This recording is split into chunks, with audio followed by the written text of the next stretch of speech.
ഞാനിപ്പോൾ നിൽക്കുന്നത് ഞങ്ങളുടെ മമ്മേ സപ്പോട്ട എന്ന് പറഞ്ഞ ഫ്രൂട്ട് പ്ലാന്റ് ചുവട്ടിലാണ്. ഈ ഫ്രൂട്ടിനെ കുറിച്ച് പറയുവാണെങ്കിൽ സപ്പോട്ടയുടെ ഫാമിലി ആണെങ്കിലും ഇത് റെഡി ആയാൽ സപ്പോട്ടയ്ക്കാടെ യാതൊരു ടേസ്റ്റുമല്ല, നല്ല അലുവയുടെ ടേസ്റ്റാണ്. ഇത് റെഡി ആവാനേ കുഞ്ഞ് ഫ്രൂട്ടായിട്ട് പിന്നെ റെഡി ആവുകയാണെങ്കിൽ 1.5 വർഷം എടുക്കും, 18 മന്ത്സ് എടുക്കും. എനിക്ക് തോന്നുന്നു ഇത്രയും സമയം എടുക്കുന്ന വേറൊരു ഫ്രൂട്ടും ഇല്ലെന്ന് എനിക്ക് തോന്നുന്നത്. നമ്മൾ കടകളിലൊക്കെ മേടിക്കുമ്പം എനിക്ക് തോന്നുന്നില്ല അവർ 1.5 വർഷം വെയിറ്റ് ചെയ്ത് റെഡി ആയി കഴിയുമ്പോഴാണ് പറിക്കുന്നത്. നിങ്ങൾ അതിന് 1.5 വർഷം എടുത്ത് റെഡി ആയിട്ട് കഴിഞ്ഞിട്ടാണ് അത് പറിച്ച് പഴുപ്പിച്ച് കഴിക്കുന്നതെങ്കിൽ ഭയങ്കര ടേസ്റ്റാണ്.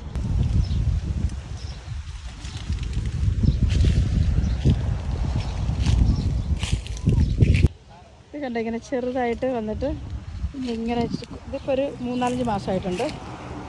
ഇതുപോലെ വലുതാവാനായിട്ട് ഏകദേശം 1.5 വർഷം എടുക്കും. ഇത് കണ്ട ചെറുതായിട്ടൊന്ന് സ്ക്രാച്ച് ചെയ്ത് നോക്കും. ഇവിടെ ഇങ്ങനെ ഈ കളറാണെങ്കിൽ നന്നായിട്ട് മൂത്തിട്ടുണ്ട്, മൂത്തിട്ടില്ലെങ്കിൽ ഒരു പച്ച കളറായിരിക്കും.